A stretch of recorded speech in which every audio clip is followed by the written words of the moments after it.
मागील काही दिवसांपासून वातावरण उष्ण होत आहे, मात्र काल संपूर्ण राज्यात तापमानाचा पारा काहीसा घसरला। एवढंच नाही तर मध्य महाराष्ट्र आणि मराठवाड्यातील काही भागात पावसाची देखील शक्यता हवामान खात्याने वर्तवली होती।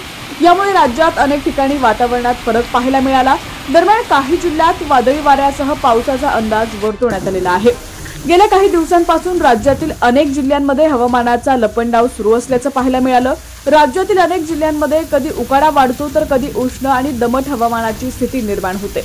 परंतु मागील 2 दिवसांपासून विदर्भ मराठवाड्यात विजांचा कडकडाट, वादळी वाऱ्यासह पावसाच्या हलक्या सरी कोसळणार असल्याचा अंदाज वर्तवण्यात आला होता। अशातच आजही प्रादेशिक हवामान विभागाने मोठी अपडेट दिली आहे।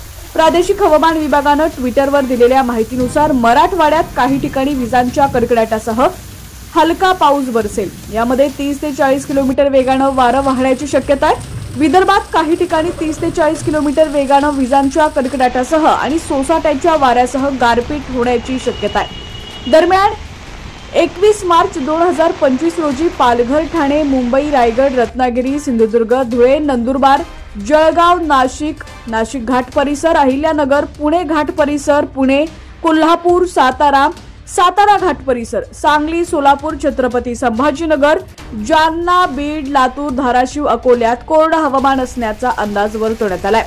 तर परभणी, हिंगोली इथं पावसाच्या हलक्या सरी कोसळण्याची शक्यता आहे।